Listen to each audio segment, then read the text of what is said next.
നമ്മുടെ കയ്യിലേക്ക് പൈസ ഇന്ന് വരും നാളെ പോകും. ഇതെല്ലാവരും പറയുന്ന ഒരു വലിയ തത്വമാണ്. സിനിമയ്ക്ക് വേണ്ടി അളവില്ലാതെ പൈസ ചിലവാക്കുന്നത് നമ്മൾ ഒരുപാട് കേട്ടിട്ടുണ്ട്. ഉദാഹരണത്തിന് കമ്പ്യൂട്ടർ ഗ്രാഫിക്സ് മലയാളത്തിൽ അധികം ഉപയോഗിക്കാത്ത സമയത്ത് 1999 പുറത്തിറങ്ങിയ ആകാശഗംഗ എന്ന സിനിമയിൽ ഓരോ VFX ഷോട്ടിനും വേണ്ടി ഉപയോഗിച്ചത് 8,000-ഓളം രൂപയാണ്. ആകെ മയൂരിയുടെ മുഖം ഒന്ന് മൂങ്ങയാകുന്നതിന് ഒരു സെക്കൻഡിന് എന്തെങ്കിലും 8,000 രൂപ, ഇന്ന് ഒരു സെക്കൻഡിന് 700 രൂപ. അതുമാത്രമല്ല, രാവൺ എന്ന സിനിമയിലെ ഷാരൂഖ് ഖാന്റെ ഒരു സൂപ്പർ ഹീറോ സ്യൂട്ടിന്റെ വില 4.5 കോടി രൂപയാണെന്നും ഇടുക്കി ഗോൾഡിന്റെ ക്ലൈമാക്സിലെ വലിയ കഞ്ചാവ് തോട്ടം 20 ലക്ഷം രൂപയുടെ പ്ലാസ്റ്റിക് കഞ്ചാവ് ചെടിയാണെന്നും മുൻപൊരു വീഡിയോയിൽ പറഞ്ഞിരുന്നു. എന്തൊക്കെയാണെങ്കിലും ഇത്രയും പൈസ മുടക്കിയെങ്കിലും അതിനൊക്കെ നല്ല ഔട്ട്പുട്ട് ഉണ്ടായിരുന്നു. എന്നാൽ ചില സിനിമകളിൽ ശ്രദ്ധക്കുറവ് മൂലവും മറ്റു കാരണങ്ങളാലും അനാവശ്യമായി പൈസ കളഞ്ഞതിനെ കുറിച്ചാണ് ഈ വീഡിയോയിൽ പറയാൻ പോകുന്നത്. അതുകൊണ്ട് വീഡിയോ പൂർണ്ണമായി കാണാൻ ശ്രമിക്കുക. നിങ്ങളുടെ അഭിപ്രായങ്ങൾ കമന്റ് ബോക്സിൽ രേഖപ്പെടുത്തുകയും ചെയ്യുക.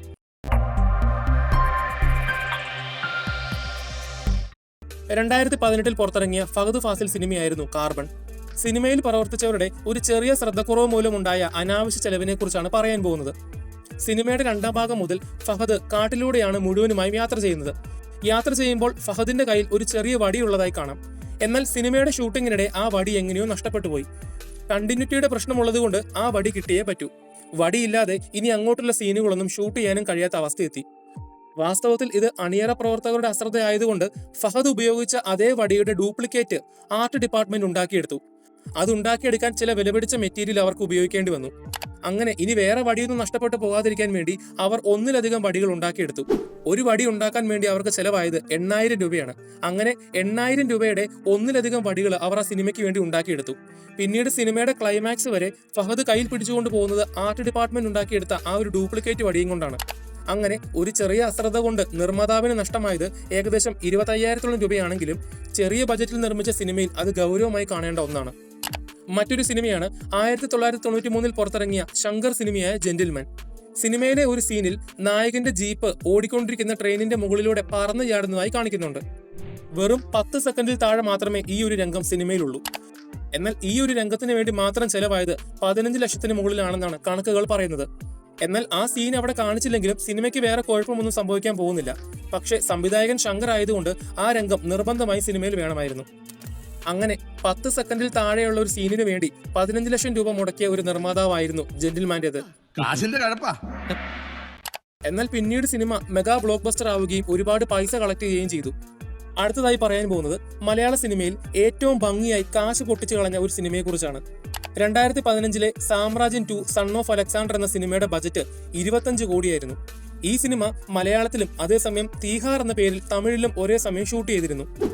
ദുബായ്, ഓസ്ട്രേലിയ, ഇംഗ്ലണ്ട്, കൊച്ചി, പാളയം, സ്റ്റാച്യു, പേട്ട, തിരുവനന്തപുരം, അങ്ങനെ എത്ര രാജ്യങ്ങൾ. 25 കോടിയാണ് സിനിമയുടെ ബജറ്റെങ്കിലും ടെക്നിക്കലി സിനിമയുടെ ക്വാളിറ്റി വളരെ മോശമായിരുന്നു. പക്ഷെ എന്റെ പ്രധാന സംശയം ഇതൊന്നുമല്ല.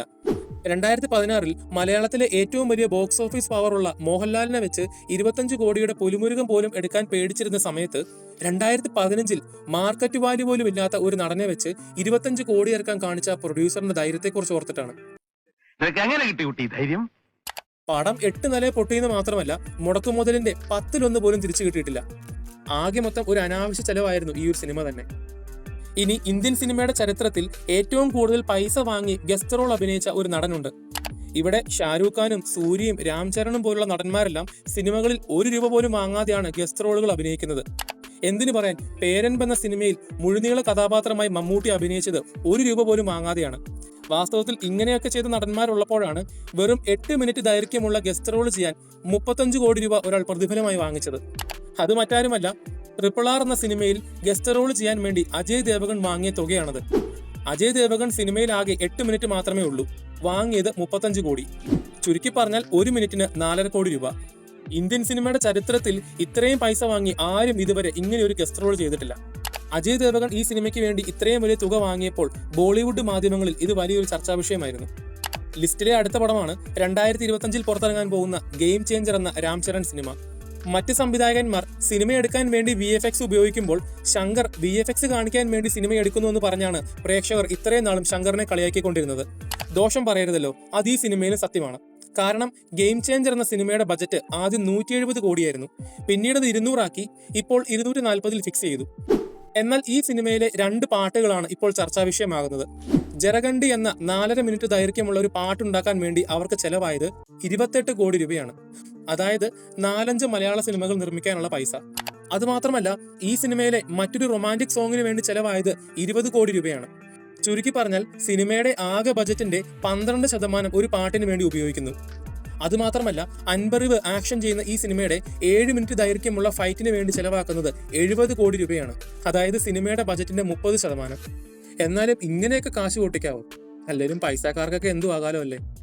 ബാഹുബലിക്ക് ശേഷം പ്രഭാസ് അഭിനയിച്ച സിനിമയാണ് 2019 സാഹു. സിനിമയിലെ സാങ്കല്പിക നഗരമാണ് വാജി സിറ്റി. അല്പസ്വല്പം ഇലൂമിനാറ്റി കൺസെപ്റ്റ് ഒക്കെ സിനിമയിൽ ഉള്ളതുകൊണ്ട് വാജി സിറ്റിയും അവിടുത്തെ ബിൽഡിങ്ങുകളും വണ്ടികളും മിലിറ്ററി വാർ എക്യുപ്മെന്റും എല്ലാം പ്രത്യേകം റീഡിസൈൻ ചെയ്ത് ഉണ്ടാക്കിയെടുത്തതായിരുന്നു. എന്തിനു പറയാൻ, പബ്ജി ഗെയിമിലെ തോക്കുകളുടെ അപ്ഡേറ്റഡ് വേർഷൻസ് ആണ് സിനിമയിലെ ഗൺസായി കാണിക്കുന്നത്. എന്നാൽ പറയാൻ പോകുന്നത് ഇതിനെക്കുറിച്ചല്ല. സിനിമയിലെ ഒരു ഭാഗത്തായി ഒരു വലിയ ട്രക്ക് പൂർണ്ണമായും പൊട്ടിച്ചു കളയുന്നതായി കാണിക്കുന്നുണ്ട്.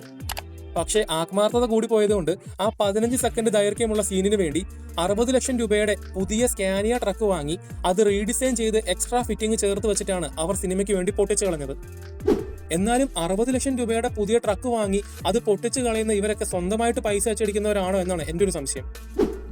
ഇതുപോലെ തന്നെ ഒരുപാട് റിസ്ക് എടുത്ത് കാശ് കളഞ്ഞവരെ കുറിച്ച് നമ്മൾ കേട്ടിട്ടുണ്ട്. എന്നാൽ വേണ്ടാത്ത റിസ്ക് തലയിൽ എടുത്തു വെച്ച് പൈസ പൊട്ടിച്ചു കളഞ്ഞ ഒരാളെ കുറിച്ചാണ് പറയാൻ പോകുന്നത്. 2015 അനുരാഗ് കശ്യപ് സിനിമയായിരുന്നു ബോംബെ വെൽവെറ്റ്. 1960 കാലഘട്ടങ്ങളിലെ ബോംബെ നഗരത്തെക്കുറിച്ച് പറയുന്ന സിനിമയായിരുന്നു ബോംബെ വെൽവെറ്റ്. മുംബൈയിലെ പല ഭാഗങ്ങളിൽ സെറ്റിട്ടും അല്ലാതെയും ഈ സിനിമ ന്യായമായ രീതിയിൽ ഷൂട്ട് ചെയ്യാമായിരുന്നു. എന്നാൽ സംവിധായകന് ഒരേ ഒരു വാശി. 60കളിലെ ബോംബെയാണല്ലോ സിനിമയിൽ കാണിക്കുന്നത്, അതുകൊണ്ട് കുറച്ചുകൂടി ഭംഗിയാവട്ടെ എന്ന് കരുതി ശ്രീലങ്കയിൽ പോയി 120 കോടിക്ക് ബോംബെ നഗരത്തിന്റെ സെറ്റിട്ടു. 60കളിലെ ബോംബെ നഗരവും അവിടുത്തെ വണ്ടികളും കാബറേറ്റും ബാറും അങ്ങനെ ബോംബെ നഗരത്തിന്റെ സംസ്കാരം മുഴുവനുമായി 120 കോടിയിൽ ശ്രീലങ്കയിൽ 11 മാസം കൊണ്ടാണ് അവർ ഉണ്ടാക്കിയെടുത്തത്. പക്ഷേ പടം 8 നിലയെ പൊട്ടി. സൂപ്പർ ഹിറ്റ് ആകുമെന്ന് കരുതിയിരുന്ന ബോട്ട് ചട്ടിയും 8 നിലയെ പൊട്ടി. 120 കോടിക്ക് സെറ്റ് മാത്രമിട്ട ആ ഒരു സിനിമയുടെ ആകെ കളക്ഷൻ 43 കോടിയായിരുന്നു. എന്നാൽ ഇതിന്റെ ഏറ്റവും വലിയ കോമഡി ഇതൊന്നുമല്ല. അതേ വർഷം പുറത്തിറങ്ങിയ ബാഹുബലി ഫസ്റ്റ് പാർട്ടിന്റെ സെറ്റ് ഈ 120 കോടി രൂപയിൽ താഴെയായിരുന്നു. അപ്പോഴാണ് ഒരാവശ്യമില്ലാതെ ഒരാള് ശ്രീലങ്കയിൽ പോയി 120 കോടിക്ക് സിനിമ സെറ്റ് ഇട്ടത്.